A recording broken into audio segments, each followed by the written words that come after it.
নমস্কাৰ। আজি অলপ সুখৰ হাঁহি গৰ্ভৰ পৰা আমি দেখুৱাইছোঁ আপোনালোকে এই ৰ'দৰ প্ৰকোপ চাওক। তাৰ পৰা মই গ'লোঁ এই সোণোৱালী শস্য পথাৰলৈ।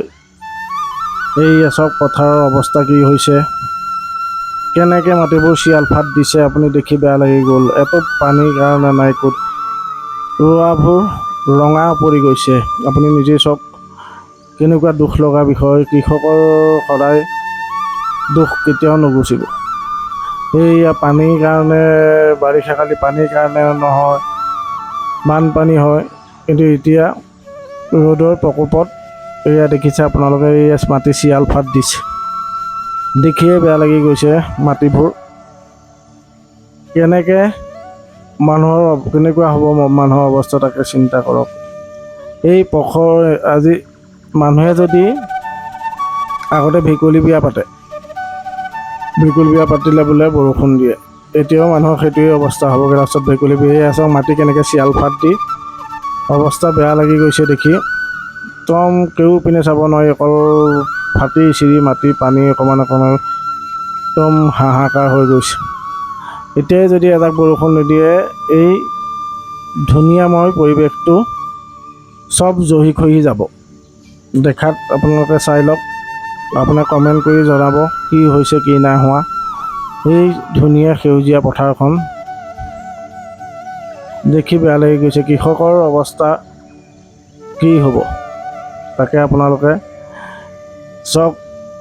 আজি 36 ডিগ্ৰী চেলচিয়াছ ৰ'দৰ তাপমাত্ৰা। আকৌ দেওবাৰলৈকে আৰু নিজৰ মতে 28 দিনলৈকে বৰষুণেই নাই। যদি এই 28 তাৰিখলৈকে বৰষুণে নাথাকে কি হ'ব অৱস্থা। এইয়া মাটিৰ চিয়াল ফাটৰ দেখিছে আপোনালোকে, কেনেকুৱা দুখ লগা পৰিৱেশ।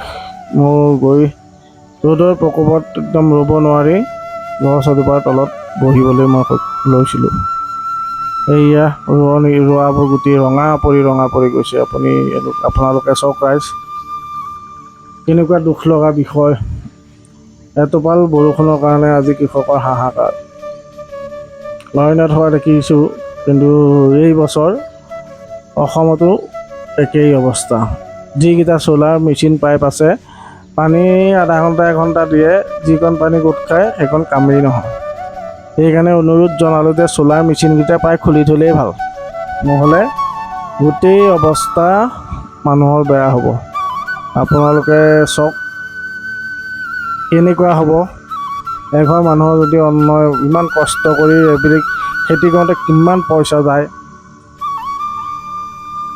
সেই খেতি যদি অৱস্থা এনেকুৱা হয়, কৃষকৰ কি অৱস্থা হ'ব। আপোনালোকে আমাক কমেণ্ট কৰি জনাব। ধন্যবাদ। জয় আই অসম।